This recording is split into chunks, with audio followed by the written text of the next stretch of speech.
All right, we're continuing with Thesis on God, Ch.6, Self is God.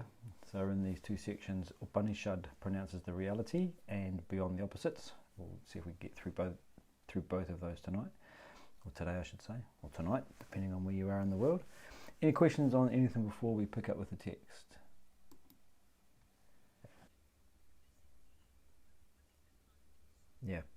Yeah, so this idea that it's the intention that matters. What does that mean? When we say it's the intention matters, it matters for what? For example, if I say something else, exercising every day matters.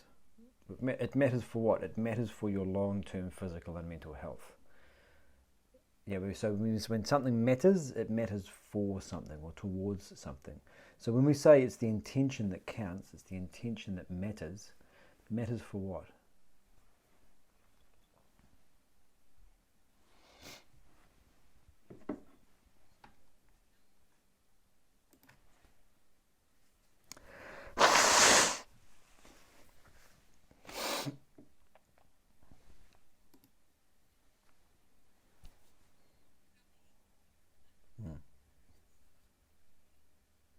Yeah, so when we talk about the intention, it's the intention that matters.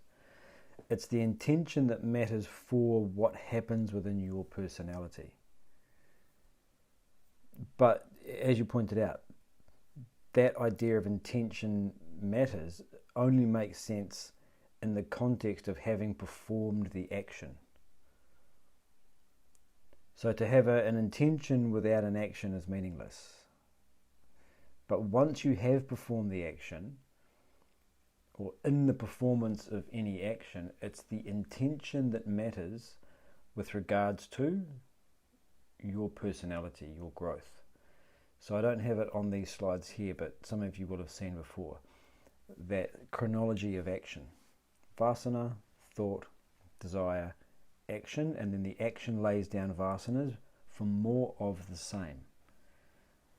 So when you perform an action, it's the intention that you are recreating within your personality. So if you help someone, but the only reason you really help them is because you want to signal to other people that you're a good person, then your intention is to gain reputation.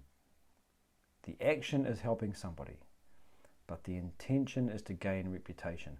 It's that intention that matters as far as your personality goes. So your conscience, and more importantly, the vasanas that you're laying down in your personality. So that's one of the ways that from the Vedantic perspective we can think of as understanding. It's the intention that matters. But as you pointed out, to have an intention to get on the treadmill or to help somebody and to not do it is meaningless. Okay, I'm not going to, actually that may be going too far. It's essentially meaningless. The only potential upside that you might conceive of with regards to that is at least you're holding that thought. And at some point, if you repeat the thought, I should get on the treadmill. I should get on the treadmill. I'm going to get on the treadmill. If you keep on repeating that thought, at some point it may tip over. You say, I've said 6 days in a row I'm going to get on and I haven't got on yet. 7th day you'll actually do it because you've built that momentum. So to a degree you can say that actually it is important to have the intention. And if you don't follow through, it's better than not having the intention at all.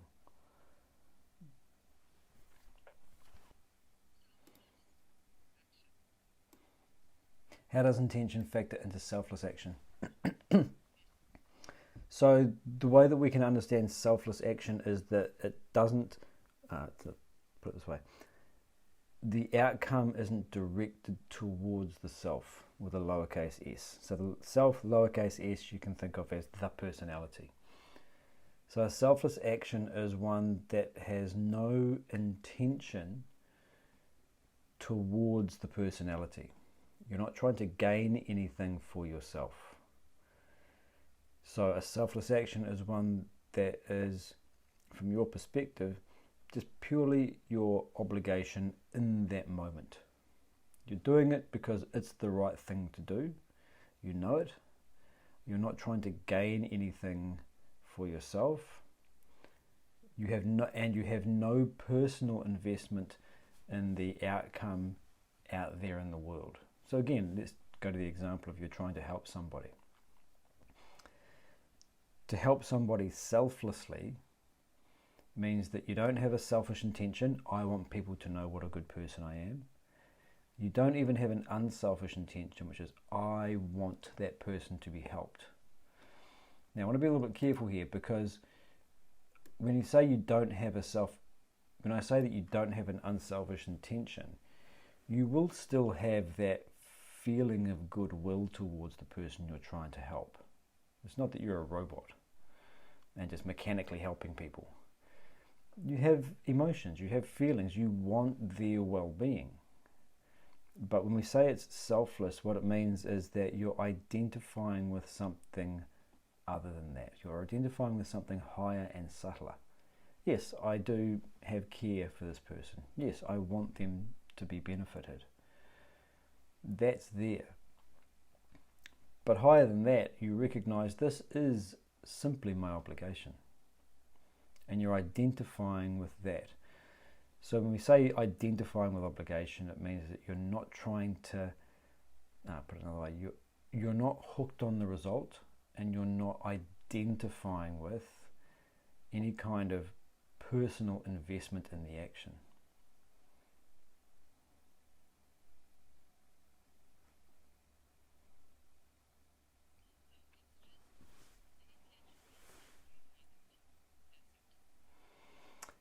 Yeah, yes, you can say that. I'm doing my duty, and as a consequence, you've shifted off any kind of, as I say, personal investment in any of the outcomes.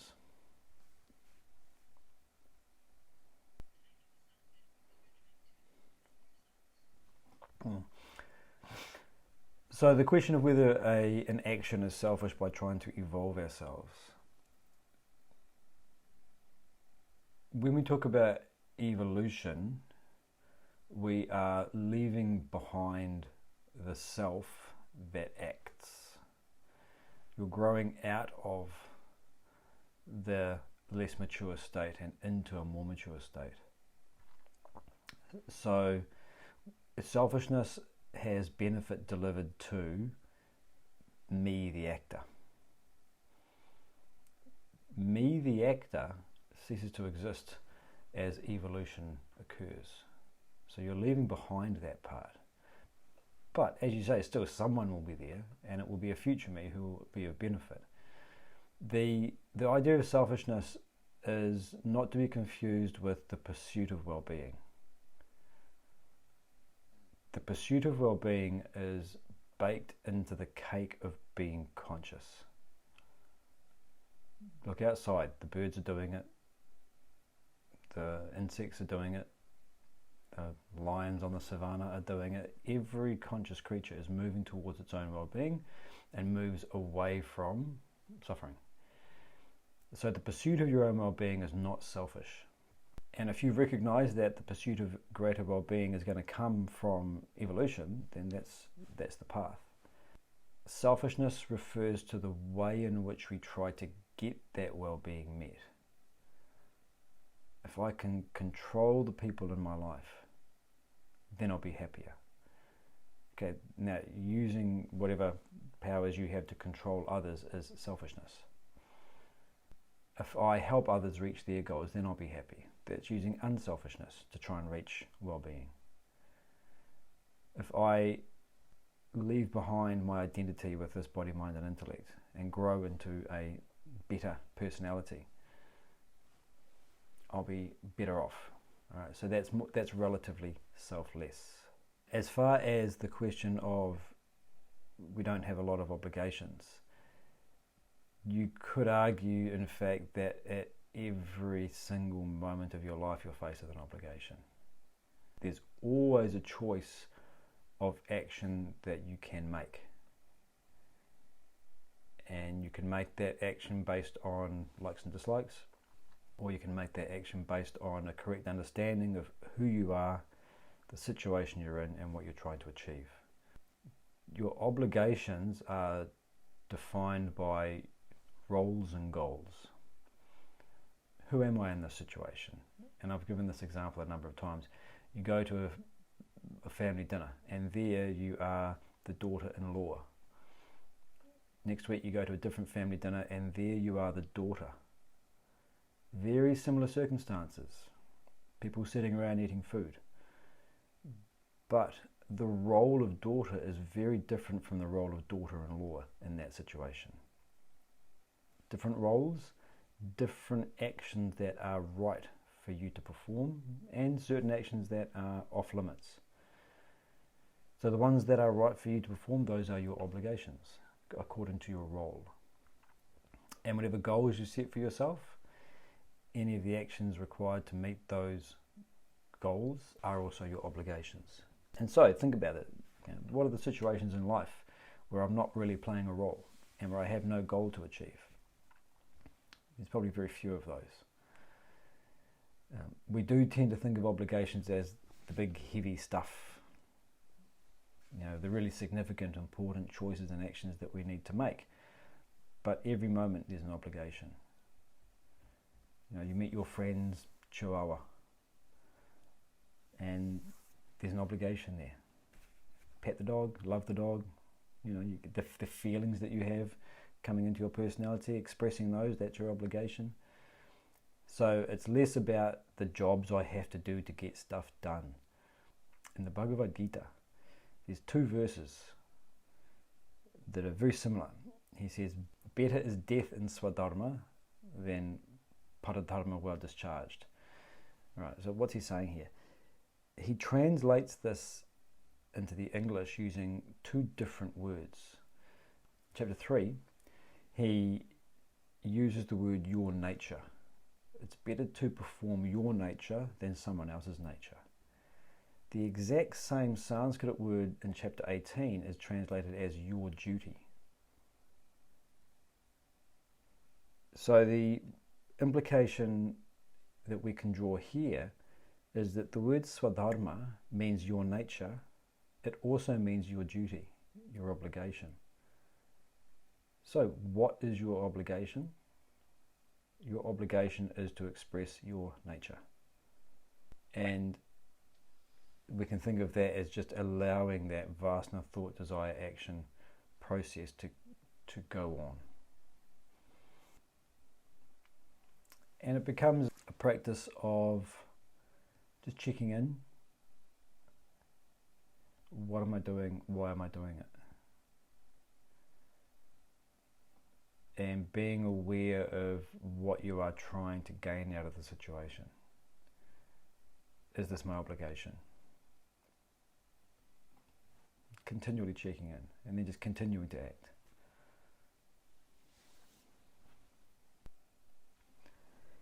So last time we finished with discussing this section in the Kena Upanishad where the student asks the question, I'm paraphrasing here, what enables experience?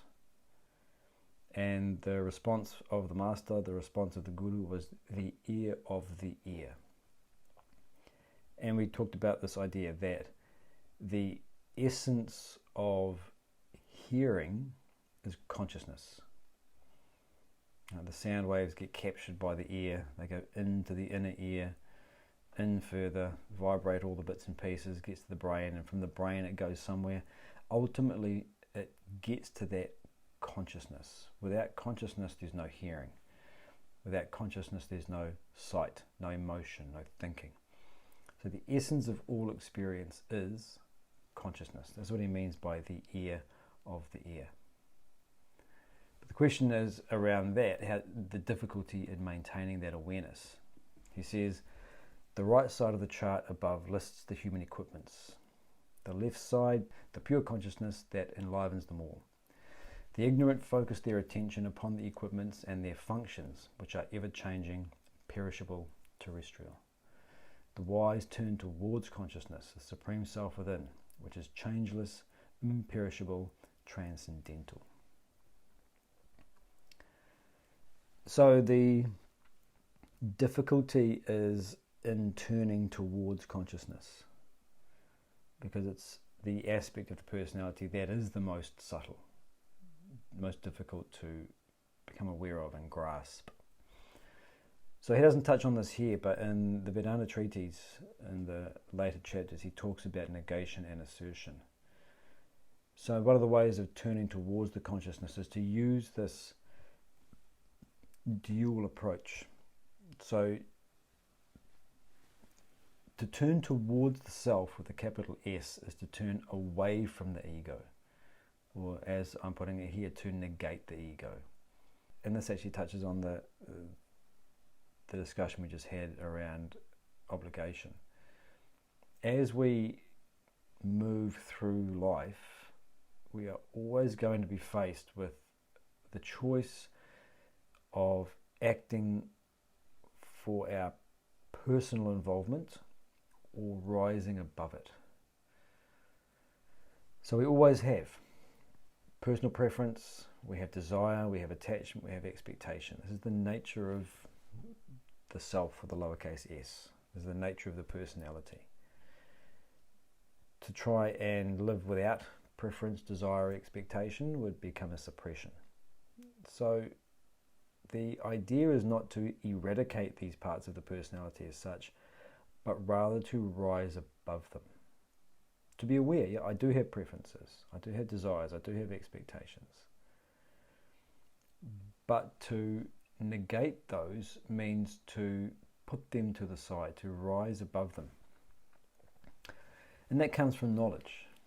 Knowing that if I spend every waking moment, if every choice I make is based on my personal preference, I'm going to lead myself away from well-being, and I'm going to remain stuck in this personality. You grow above it. And that's the therapeutic value of work. That's the therapeutic value of obligation, is that it gives us an opportunity to rise above personal preference.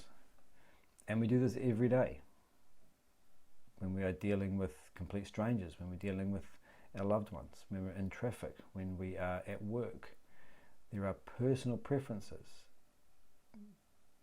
But we rise above them and instead do what we know is better. You're a new parent and the baby's crying in the room. Preference, stay lazing in bed at 2 in the morning. Well, you know that's not going to happen. You rise above that and you perform your duty as a parent. So that negation, it's moving away from the ego, moving away from the personal, and then asserting the higher. It's the knowledge that you're just doing what you ought to do. Knowing the situation that you are in, knowing who you are in that situation, and then performing it. That knowledge, holding on to or asserting the higher value. And ultimately, it's asserting the self. So of course, this is following on from that discussion of the Upanishad, in which he's asking the question, what enables experience? So you're going through physical, emotional, intellectual experiences. Move away from the ego, move away from personal preference, and assert the self means asking that question, who am I in this? Not the body, not the one acting, not the way I feel about it, not what I'm thinking about it, but that sense of I am that is at the core of it all. What enables the experience at all? For example, so those are questions that you might have as reflection points that you can return back to. But it's a way of shifting your attention. If you only negate the ego, then it's like just stopping the flow. If you take a pipe with gas running through it and you just stop it, you build pressure throughout the whole system and something breaks. redirect it. So you're negating the ego, but that attention's got to go somewhere, so you place it onto the self. And you place it onto the self by perhaps asking those questions. What enables me to perform this action? What enables me to feel this emotion? What am I doing? What am I thinking? What am I feeling? What enables that? Who's the one experiencing it? That sense of I am. That's what you begin to identify with. And then what's happening at the level of the body, mind, and intellect matters to you less. It goes out of focus. And so you're able to continue to do what you need to do because there isn't that burden of ego. Yeah, so for the unrealized person, the answer to the question, what enables me to experience, is consciousness. Also for the realized person, the answer to the question, what enables this experience, is also consciousness. The difference is in the way that the two would relate to that answer. Okay, so let's go back to the unrealized person. When we ask the question, what enables this experience, the answer is coming back to us, you can think of in two separate channels. The first is as memory. Exactly as you said, the answer to the question, the correct answer is consciousness. Ding, ding, ding, 100 points. So that's what you can call objective knowledge. There is an object of awareness that returns to you in thought. Someone asks you the question, what's the capital of Norway? Oslo. It returns to you as an answer. Oslo is a concept, it's an idea, a place that you are aware of in your intellect. There's a subject-object relationship. That's, if you like, the first response that you get to that question. What enables this experience? And that may often be enough to just shift your attention off the ego. Just a reminder of the concept. But the other way that that answer returns is as a subjectively felt awareness of being yourself. You know, again, we've talked about this. In your individual reflections, you can sit quietly and start to investigate this question. I am comfortable. I am happy. Comfortable and happy are different experiences. One happens at the level of the body, the other one happens at the level of the mind.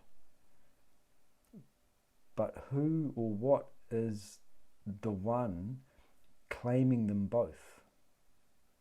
I'm claiming to be happy and I'm claiming to be comfortable. It's the body that's comfortable, it's the mind that's happy. But they're tied together somehow. There's a meeting point where the thing that is happy is the thing that is comfortable. What is it? It's that sense of I am. So as you reflect on that experience, and in the Vedanta Treatise he talks about this as well. He goes through that same treatment in more depth. And he says, that sense of I am, you can tease out, you can become aware of it. You can ask questions about it. What's its role? Where does it come from? That's the second answer to the question, what enables this experience? It's not something that comes back to you as a memory. It's not a piece of information that you can impart to somebody else. Another person sitting with you can ask, what's the capital of Norway? You can impart the knowledge, Oslo, to them. A person can ask, what enables experience? And you can say to them, it is the consciousness. It is the ear of the ear, my dear. You can say that to them. You've imparted knowledge. But when you get that subjectively felt sense of I am, can you impart that to another person? No. the best you can do is give it a label and then pass the label on. It is the consciousness. It is the sense of I am. But the actual thing that you're experiencing is subjective. It's only within. So for the non-realized, what enables experience? The answer comes back as two separate things.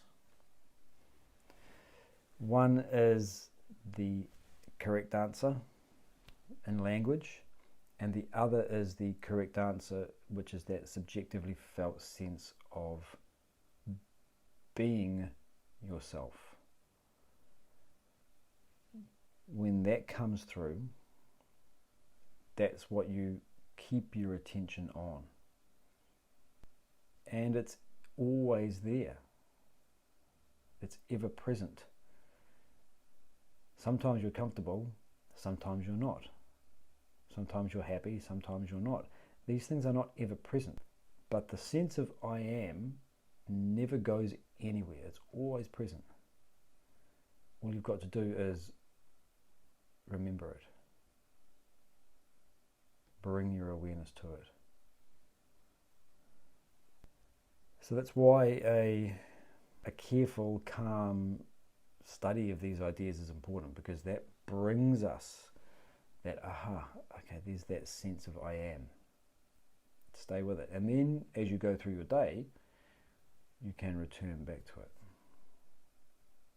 For the self-realized person who asks the same question, the answer is the same. It is the consciousness. But they know what it means in an uncontaminated sense, or as the phrase he uses earlier on in the text, unrelated consciousness. It's me. What enables this experience? It's me. Earlier in the text we touched on the 4 aphorisms. And the 4th of those is I am Brahman. I am the consciousness. I am God. So the self-realized person answers the question, it's me. So as a practice for the non-self-realized, it is just finding a question, finding a hook that does work. What enables experience? Consciousness. It's a matter of shifting the attention. And yeah, just one final thought on that. It is more important to shift the attention than it is to find the answer. What enables experience? I don't know. How am I capable of having an experience? What's at the core of it? That same sense of wonderment, Ascharya, the word he uses in the Gita, that's bringing your attention in the same direction. So yeah, it's less about finding the right answers to the questions that you're asking, and more about asking the questions to shift your attention towards the core of the personality. So he continues on. He says, the Upanishad further elucidates the concept of God with a quintessential definition. Anyadeva tadviditadato aviditadati. That indeed is other than the known and the unknown. So he's already given one definition of the reality. It is the ear of the ear. And the same Upanishad gives another definition, other than the known and the unknown. So what's he talking about here? 2 words are given, and we use these words to reflect and then to trace back to the source. So the 2 words are known and unknown. So what this is doing is providing not just information, but a method of reflection. And in this case, it's exploring the meanings of the 2 concepts of known and unknown, go to the extremities, and then look to go beyond them. This is the known, this is the unknown. What lies beyond them? So this is the process, if you like, of reflection that is given in this particular section. What is the known? What is the unknown? What is beyond them? So he gives three interpretations for this: knowledge and ignorance, experience and non-experience, existence and substratum. Okay, what does that mean? Let's go through the first one. So the first interpretation, knowledge and ignorance. You can say to yourself, I know English. You can also say, I don't know French. Now, when I say the phrase, I know English, implicit in there is, I know that I know English. Now, you can make it explicit. Someone says to you, do you know French? And you say, no, I don't know French. If they were to then ask you, how do you know that you don't know French? What would you say? What? How do you know that you don't know French? Well, I know that I don't know French. You sort of, it's a bit of a head scratcher. You've hit bedrock at that point. So it's implicit. I know that I don't know French. What else do you know? I know that I know English. So what is this showing us? You've got your knowledge, you've got your ignorance, English and French. But there's also something which illuminates both of those, where you can stand back from both of them and say, that is the thing that I know, and that is the thing that I don't know. So what is known is my knowledge. What is unknown to me are the areas of ignorance. What's beyond them is this capacity in me to distinguish the two. It's a knowing principle. It's that sense of, I know that I know English. I know that I don't know French. So this is the first interpretation. So what's happening when we do this? We are practicing shifting out of either knowledge or ignorance and making both of them known to us. We're occupying a position where now we can see them both. And we'll get more into this idea as we go through. Second interpretation takes the perspective of the individual personality. So what we've got here is the 5-sheath model of the human personality. Food sheath, the thing that's made out of food and that becomes food for other creatures, the body. Vital air sheath is the pranas, the sort of physiological functions. Mental sheath is the mind. Intellectual sheath, the intellect. Bliss sheath is the vasanas. So, what is known to you when it comes to your personality? Well, you know your body, you can see it, you feel it. You know your mind, the emotions, you know your intellect. These are available to you as objects of awareness. What's not available to you? What's unknown to you? Vasanas. We infer vasanas as a concept, but you can't experience them. You can't go looking at your vasanas. You can look at your thoughts, your emotions and your actions, but you can't look at your vasanas. It's unknown to you.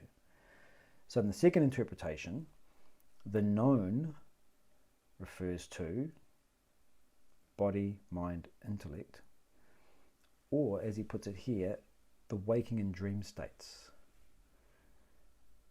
The mind and intellect are functioning in both waking and dream. The unknown is the state of vasanas alone, which is deep sleep. So you don't know deep sleep in the sense that there's nothing to be known there. It's the unknown. It's the absence of experience. What is beyond both the known and the unknown is that sense of I am. Because you have that sense of I am in waking and dream. And we've talked about this actually as one of the ways to home in on that sense of I am. If you can recall a dream, you can recall the sense of I am that was present in it. And now you recall the waking state, and it's right here, that sense of I am. You can recognize that the I am is in both equally. And when the dream disappears when you wake up, the I am doesn't disappear. It survives the transition. It's there with you. It's all pervading. The I am is also present in the state of deep sleep. How do we say this? Not because we're observing it while we're in deep sleep. In deep sleep there is no personality. But when you wake up, you make the claim of having had a deep sleep. I slept so deeply last night. Who did? Who slept deeply? I did. You attribute that sense of I am back to the deep sleep. So the thing that you know is the waking and dream states. The thing that you don't know is the deep sleep. What is it that exists in all of them, which isn't defined by them? It's that sense of I am. So there's a second interpretation, subtler.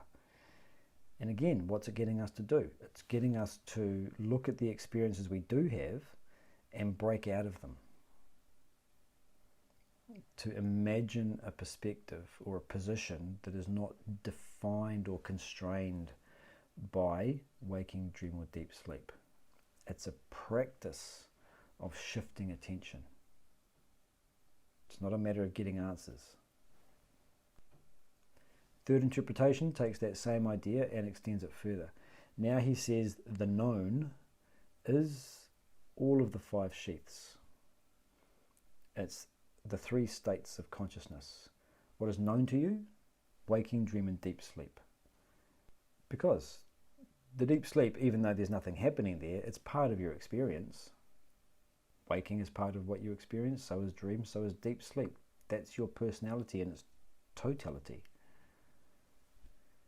What is unknown to you is that substratum of experience.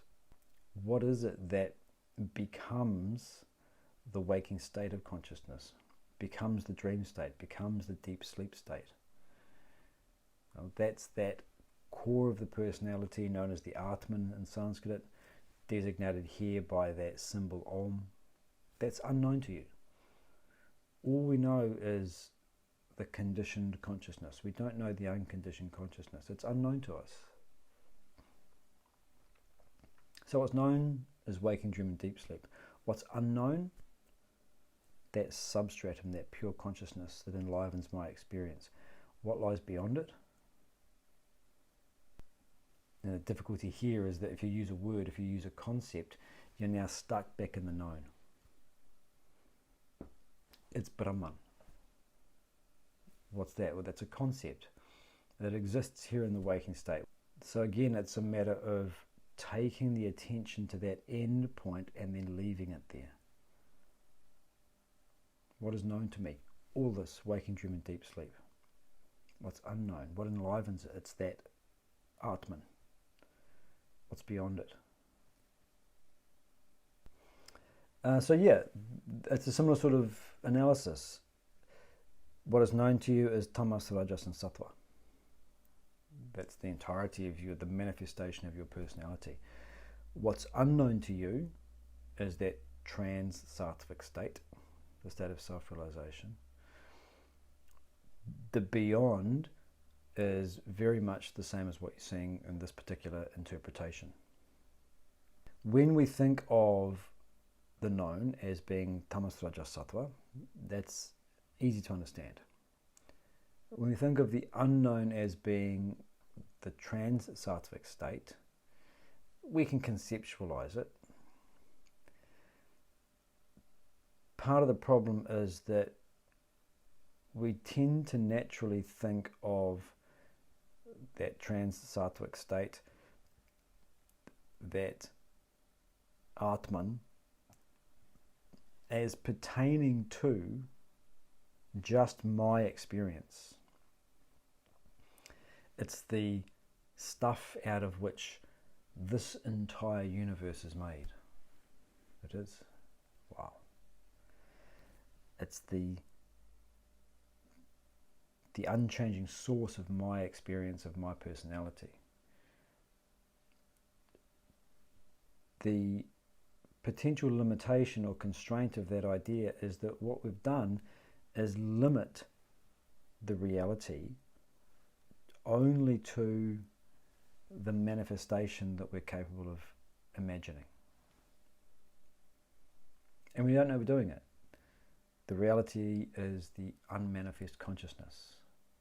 And what we've done when we say that is say the unmanifest consciousness that underlies my experience, rather than realizing that, it extends beyond your experience. Oh, well, what I meant was it's the unmanifest consciousness that underlies the entire cosmos. Better, I guess, but still the same idea. You've limited the reality to just the cosmos. Well, all of the cosmoses and all of the universes. Okay, same idea. We keep limiting it as being only underlying this particular part of the expression. So the beyond is to break that limitation as well. And that's the difficulty, is because we always want to constrain the underlying reality to just the overlying manifestation. So recognizing that it goes beyond that as well. So the beyond is not between the known and the unknown, so much as extending out further than.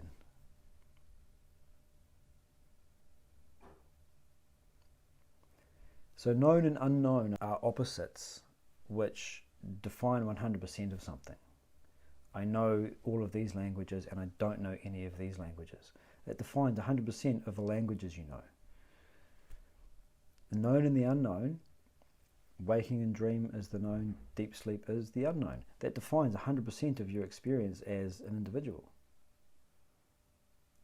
What we're looking to do in these reflections is to take what that 100% is and go beyond it. Now, how do you go beyond 100%? Because 100% means everything. So going beyond 100% means breaking your conception of what the totality is and reimagining. That's what these reflection exercises are designed to do. Not so much to give us answers, but to give us practice at stepping outside.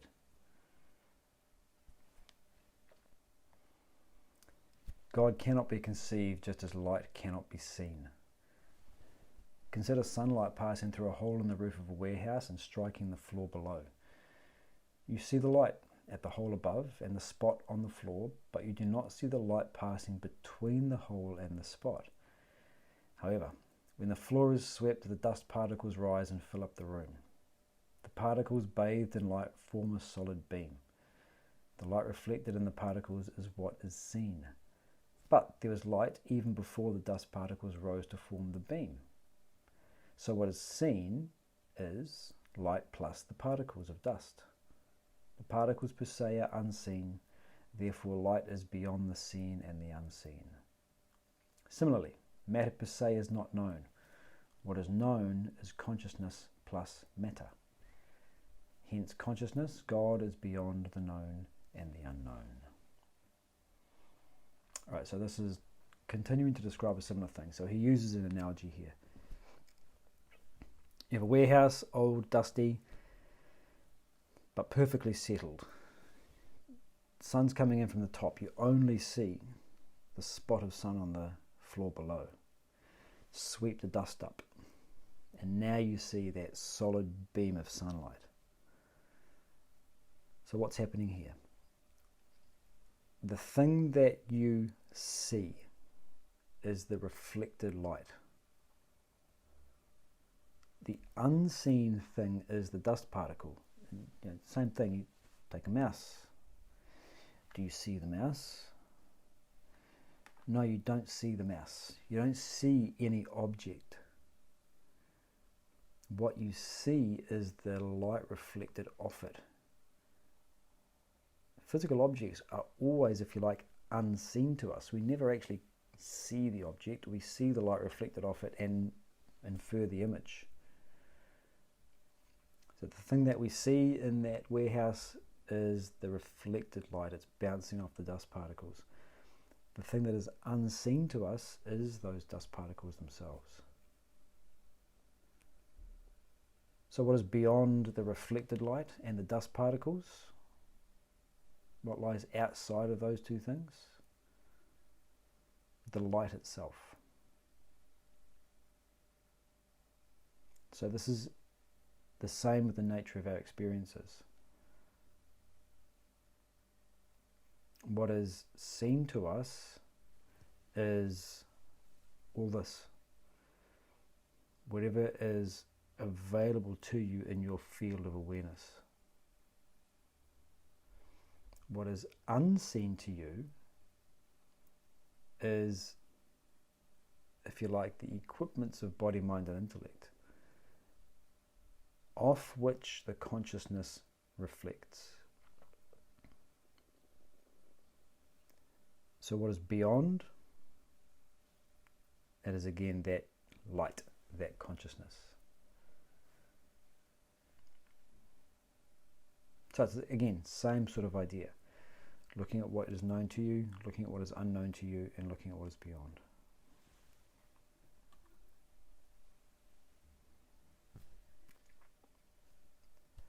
In another attempt to capture the Supreme God, the scripture uses the language of contradiction to explain the inexplicable. The language of contradiction is therefore deployed to help a seeker stretch his intellect beyond the world to accommodate the magnitude of Brahman. Okay, so this is what we've been doing in these ideas. Taking opposites and moving beyond them. So all of our experiences are combinations of opposites. What's the physical experience you're having? You can say comfortable, uncomfortable, emotional, happy, sad, intellectual, confusion, understanding, black, white, tall, short, moral, immoral, justice, injustice. Everything we experience is a combination of opposites. When we are involved in their opposites, it means that we only see things from one perspective. We forget that there is the complementary opposite which must exist in order for me to experience this one. Happy. There's no awareness of the opposite. So when we're involved in the opposites, we get stuck in this either or thinking, stuck in black and white thinking. It's either this or it's that. Zero sum, win, lose, all of these different phrases. So going beyond the opposites is to break out of the limitation that we experience of being stuck in one side of experience. And it has both relative and absolute perspectives. So take a simple example. You've got two men on either side of a river. And one says the river flows left to right. And the other says no, the river flows right to left. Irreconcilable. Because left is not right and right is not left. Left and right is 100% of the directions that are available to them. How do you reconcile? How do you go beyond this very simple example of opposites? The river flows from west to east. Now both of them can agree. Yes, west is that way to one side, west is that way to the other. You've reconciled the apparent opposites by adopting a perspective which transcends left and right. So that's a simple example. That's what we're doing when we are transcending the opposites from a relative perspective. We're looking at a situation, and instead of asking how is it either or, we're asking how can it be both and. How can the river be flowing both left and right? Well, it makes sense when we overlay a compass grid to it. Compass coordinates. The river flows west to east. From that perspective, it's left to right. From that perspective, it's right to left. Well, the other question is, to what degree? Is that black or white, that colour? Well, to what degree is it black? Is there such a thing as absolute black? Are we nighttime or are we daytime? Are you being selfish or unselfish? If you ask these questions, you get stuck in either or thinking, oh, either I'm selfish or I'm unselfish. I've got to switch. To what degree am I being selfish here? Well, to the degree that I'm not really willing to listen to the other person. To what degree am I being unselfish? To the degree that I'm sharing my opinion so that they can understand. Where am I being both? To what degree? When you ask these questions, you are looking for that perspective that transcends either or, left or right. How can the situation be both left to right and right to left? By adding grid coordinates, map coordinates. To what degree am I being selfish here? To what degree am I being unselfish? Etc. So that's what these earlier treatments were doing. They were looking to find a perspective that lies outside of the either or, the known and the unknown. So that's relative perspective. And again, the same thing happens at the level of the absolute. And that's where he uses that language of paradox.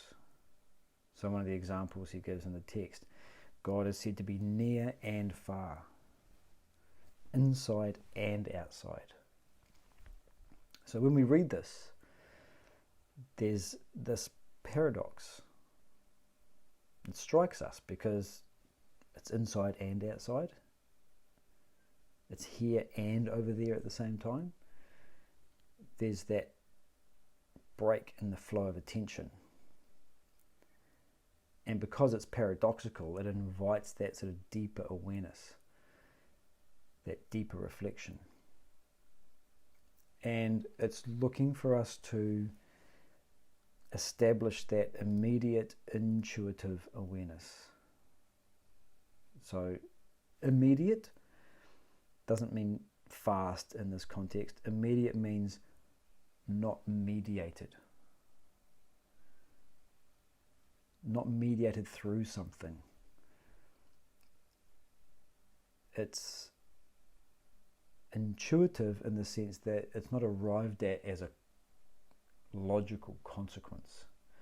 Okay, simple example. Are you awake? You will answer yes. How do you know that you are awake? Is your knowledge of the fact that you are awake, is it mediated through something? No, it's immediately available to you. It's directly available to you. Your knowledge of your waking state is immediate, non-mediated. And it's intuitive in the sense that you don't have to go, well, I am, thinking and feeling and questioning, therefore I must be awake. You intuitively know that you are awake. So these paradoxes that are presented in the text, they break the flow of attention and they cause us to stop, halt and reflect. And it's in that moment of reflection that we get that immediate intuitive awareness. What is everything that you know, waking, dream and deep sleep? that is known to you. What is unknown to you? Underlying consciousness. What's beyond that? There's a break. And this is where we can also recall the earlier portion where he talked about the ear of the ear. When the master says that to the student isn't getting information. What's happening in that student who is prepared is that there is that immediate inward reflection. It is the ear of the ear. Their awareness travels inward. They capture the intended meaning of the master within themselves. They don't take the information and store it. And that movement inwards towards the self is what he's talking about in this whole section. Self is God. God is your supreme self, your original nature, just as health is your original nature. The best of doctors cannot provide you with health, they can only remove disease from your body. What remains is your health. So too, the self is your original being. Your ignorance has shrouded the self. The Vedantic knowledge merely removes the shroud of ignorance. The self reveals itself. You regain your original divinity, attain spiritual enlightenment. So that contemplation, beyond the opposites, sends the attention inwards towards yourself. It is the ear of the ear. It is very far, it is very near.